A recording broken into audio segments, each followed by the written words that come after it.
Not a long light.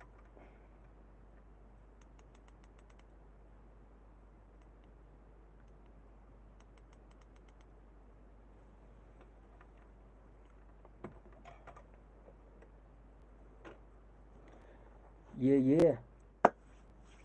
Let's get right into it. What's up, boys and girls? Um, so I just pulled up a session.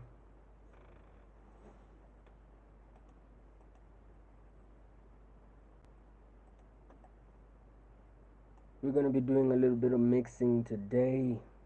Uh, Mixing and master, both at the same time. So, niko na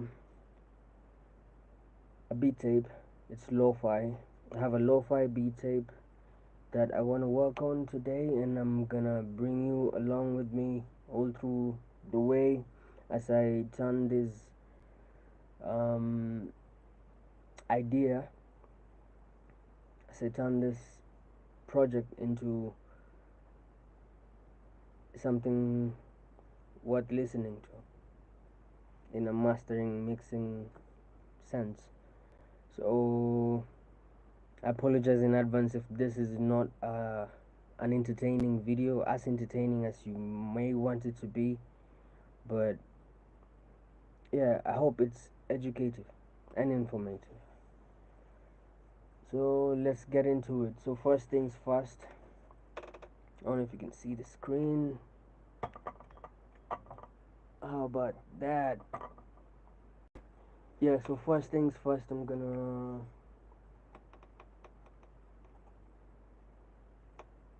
mute all the parts I don't need. How do I figure out what the parts I don't need? So originally made this beat inside of FL Studio. Once I rendered the beat in stem form, FL Studio has this habit of tracking both the master channel and the current channel. So you don't need both, because you actually, the master track and the current track are more or less the same, a summation of the entire project. So what I'm gonna do is mute them first, and also the basses. For instance, a drum group, I'm going to mute that too. um okay, so everything looks good as for now. Oh yeah, so also I'm gonna take out all the stems, all the tracks that literally don't have nothing playing, because there were some tracks that were muted. I don't know why, but FL Studio also tracks them too, so they're just tracks that are silent. So again, you have to take them out. You don't need them. So let's see, 1, 2, 3, 4, 5, 6, 7, 8, 9, 10, 11. So I just deleted 11 tracks that were silent. 12, 13, that's the master and the current channel. Now I'm gonna delete all the tracks that are unused, that don't have anything on them.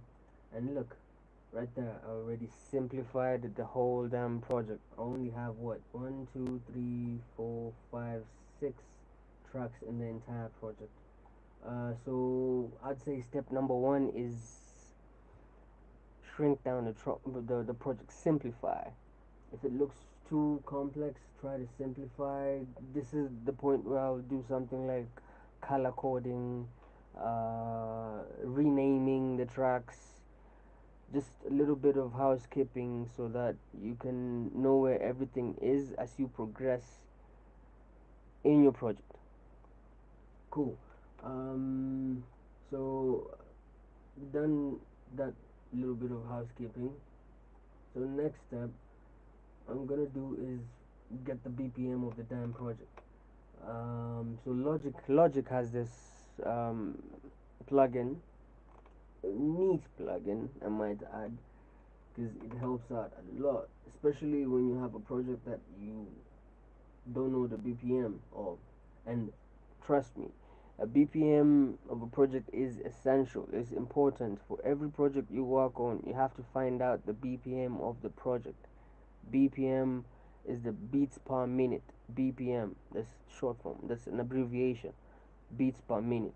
If you can't do that, just find some tools, a tempo tapper or something. Whatever DAW you're using should have uh, something to should have a tool to input your BPM, to find out your BPM. So uh, I'm gonna find the drum track, which is this. Solo this out. No. This is the drum track right here. Yes, sir. Then pull out the BPM counter. Here's the BPM counter.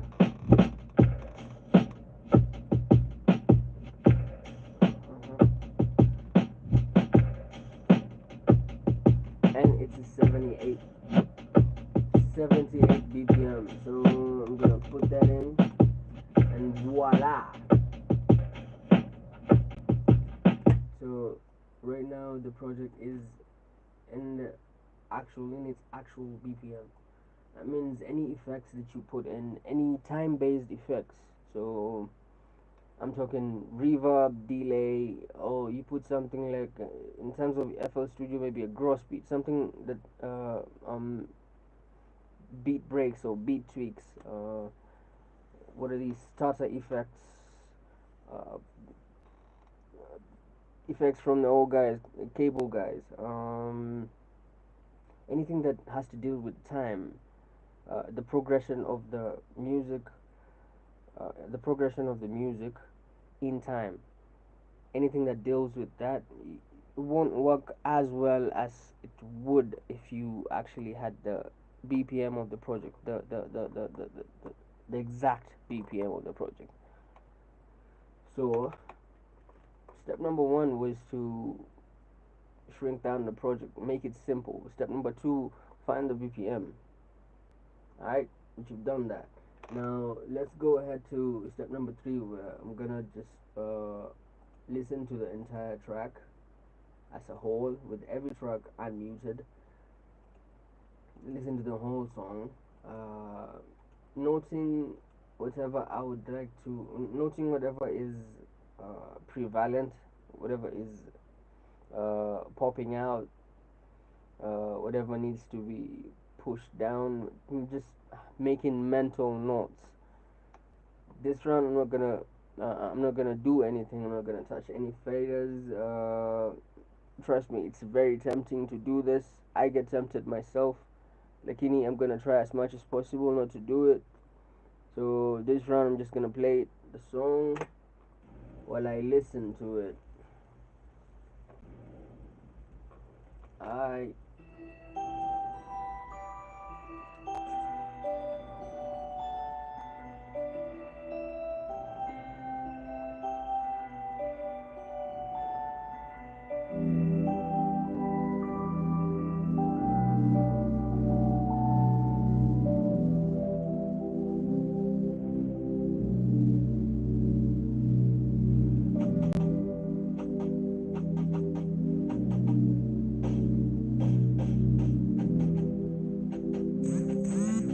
Right now I'm already thinking the bell arpeggio needs to be uh, filtered out. So I'm gonna filter out. I think what it needs is gonna be filtering out the highs a little bit. Oh, okay, the bass is a little bit too much. See, this is what I talked about when I said it's very tempting. Right now I'm thinking I should touch the fader, I should reduce the bass. It's too much. It's too much.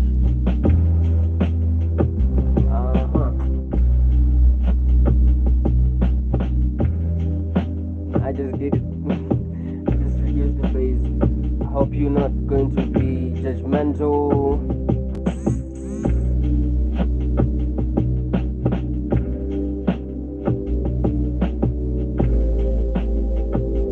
Right about that.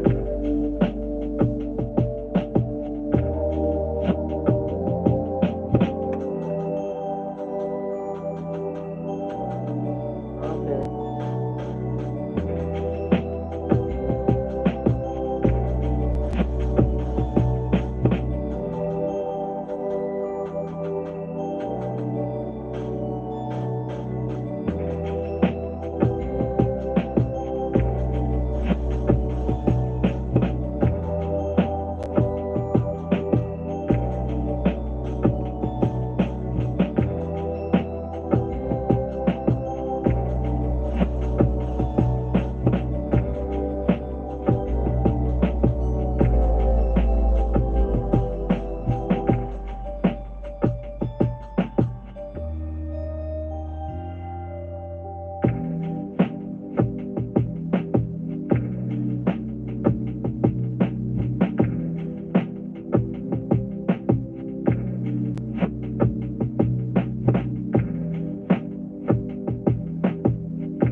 I'm also thinking the drums need a little bit of EQing, filter. Yeah, I'm just gonna filter the highs a little bit.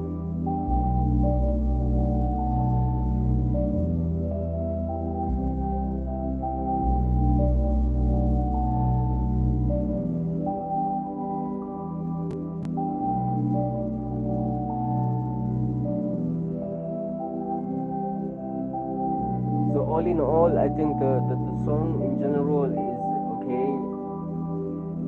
I like it. Not too many elements jumping out. The song is simple. Doesn't have too many instruments. Just has a drum track with a kick snare, hat, and percussions. I see. I hear bass line. I hear some bell arpeggios, plucky bell arpeggios, and a pad that's more or less all over the track. So what I'm gonna do is I'm gonna go in just touching the faders. Pull out the mixer. Sorry. I'm gonna be touching in some faders. This is a trick that I like to do. Uh, Maybe might help you out. So sometimes, this is not all the time, but sometimes to make things go faster, I'd pull up preset that I have, uh, slap it on the stereo out, the out channel where everything is coming out of. So I'll do that right now. There we go. So being that this is a compilation project, that means it's a beat tape. Yeah, be it it's an album or a mixtape, an EP. Uh, you might agree with me. You would want to have your entire project sounding almost the same in a mastering sense of you. In a mastering sense, what do I mean? Like you don't want your track number one to be so loud and track number five to be like very, very, very, very silent. Those uh, differences need to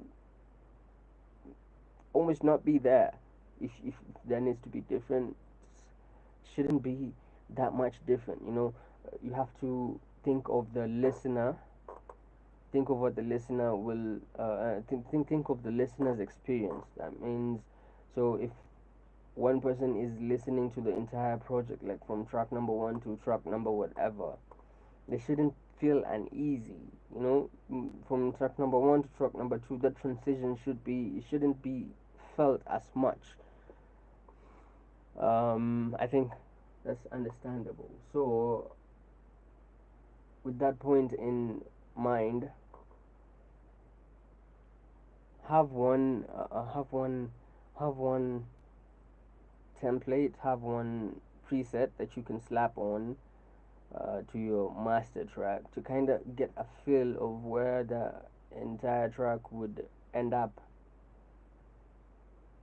You know, where you're trying to get to, or rather how the beat would actually sound, how the song will sound in its finished stages. So that's what I'm doing right now. Already slapped in a preset. Now I'm about to listen. Sorry if this is a little bit louder than what you had before, but bear with me. This is what needs to be done. So right now I'm gonna be turning down the faders.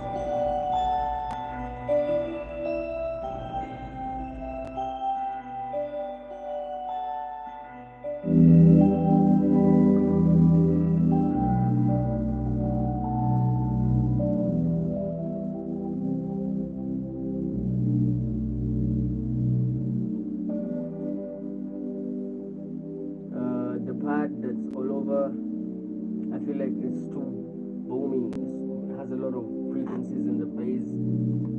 There you go. So I'm gonna cut a little bit of that, not a little bit, but almost half of the damn signal,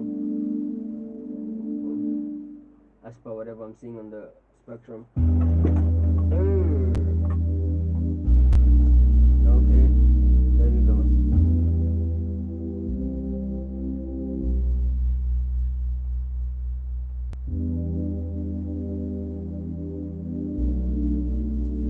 So you also have to keep in mind whatever genre you're mixing, whatever genre the track is you're mixing. For instance, you can't go in a session to mix a R&B track with EDM frame of mind, EDM mindset. That means there's different things where, okay, so the pad opened up. This is what I mean, like,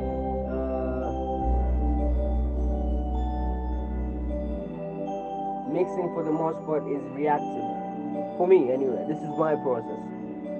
I'm not saying you have to do this, but just look into what I'm doing and then, you can decide for yourself. Because I had taken out the low frequencies, but far along the track, like towards bar number 33, the pad opens up. There's more high frequencies than there is low frequencies, so you need to account for that. Once you make a change somewhere early on in the track, that doesn't mean that setting will remain the same all over the track. I wish it would be that way. That would make work a lot easier, but no. That's why you have automations.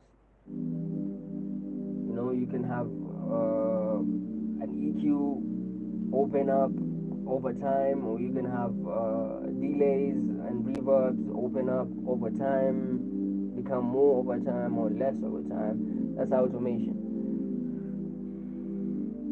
Right now, I kind of like where that pad is.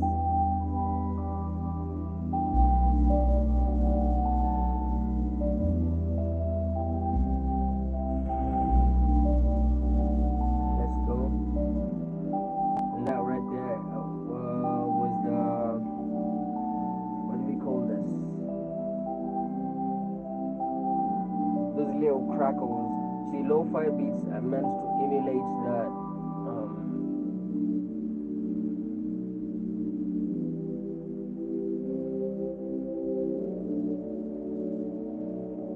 trying to emulate those tracks that were done via the tape machines and the old analog gear songs from back then that had degraded sample rates and all that dirty, gritty uh, flavor or taste. That's how it sounded. Not all this digital stuff. So keep in mind, you also have to like uh, get it as far as you can. You know, in terms of making it sound alike, making it sound like whatever you want to go for, what you're going for. I don't know if that makes sense. Shit. Uh,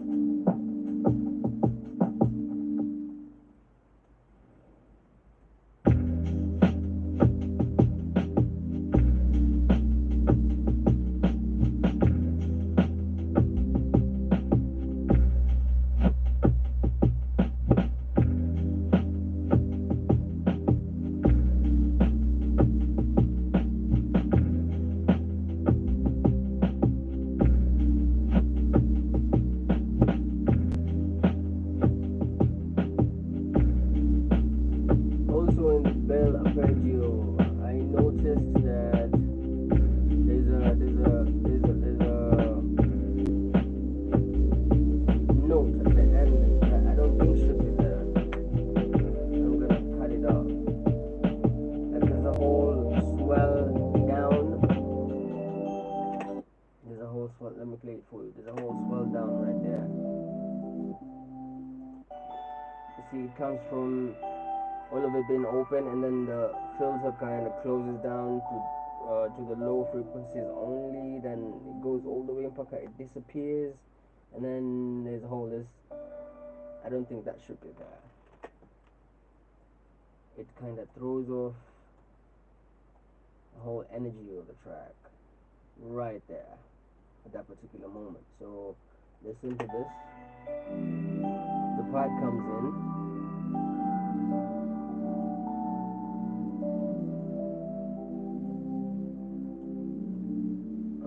Beautiful.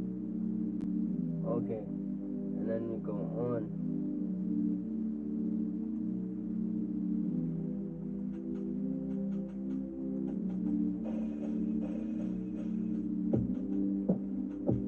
Drum comes in, also filtered, and it opens up over time.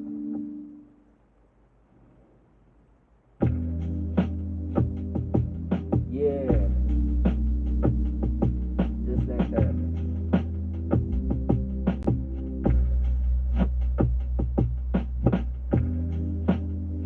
Man, I think this project is very easy.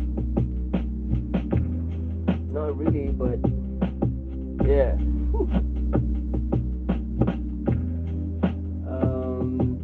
Frankly, I think that's all I had to do to make this track sound okay. So sometimes you don't need to do a whole lot when you're mixing. Always make sure you have a frame of reference, like just know the exact sound you're looking for, your client is looking for, or yourself is looking for. But this is my own project.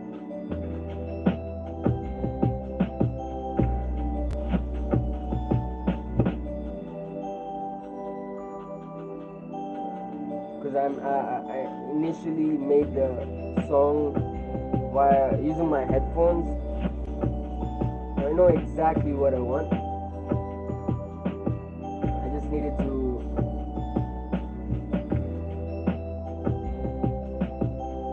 I think that bell is too much. Right there. Man, I love EQ. I love a good EQ.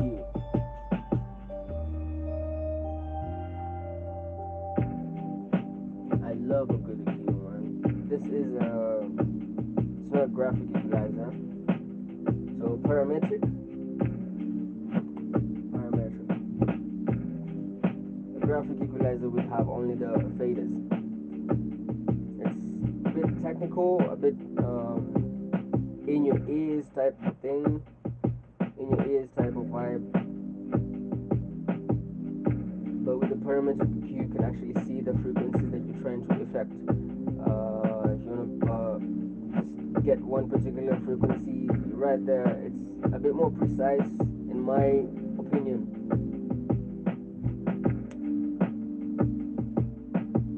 And faster.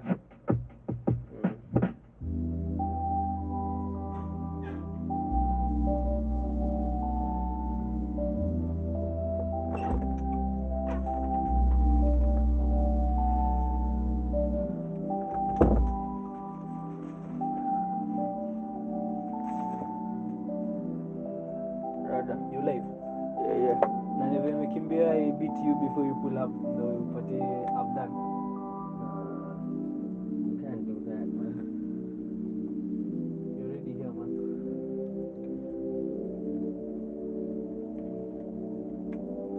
Mimi kushughulikia sasa.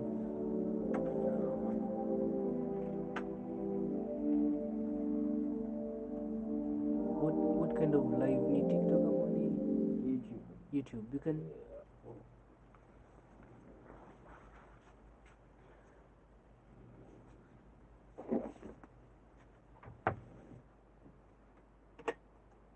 Well, I think that's it. ulikuwa unamalizia? Ulikuwa unamalizia? You've been here the whole night? Yeah. Alone? Yeah.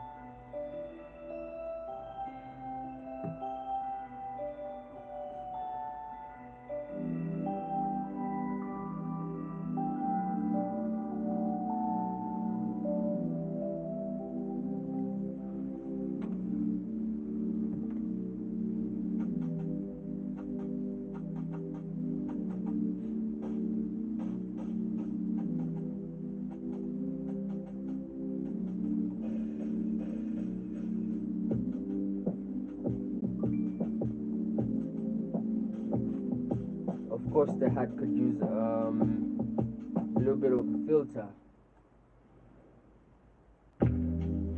Right there.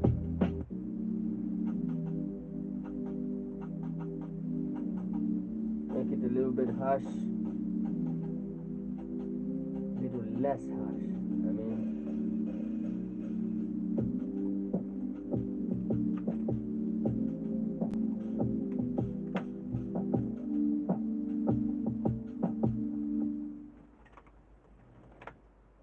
and that's it for the track.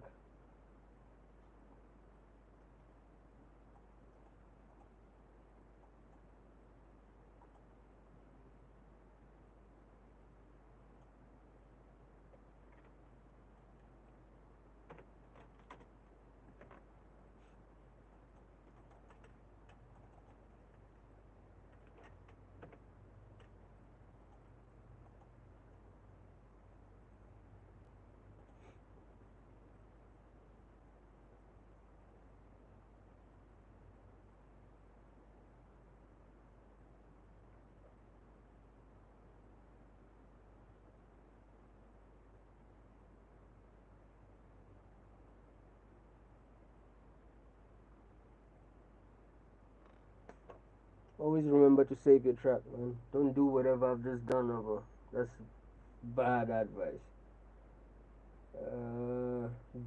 The right advice, the right type of advice is to always save your track as you're working on it. Don't wait till you're finished and you save it. You can lose that shit.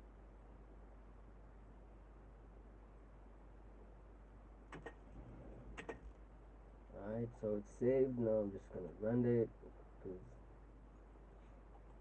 why not?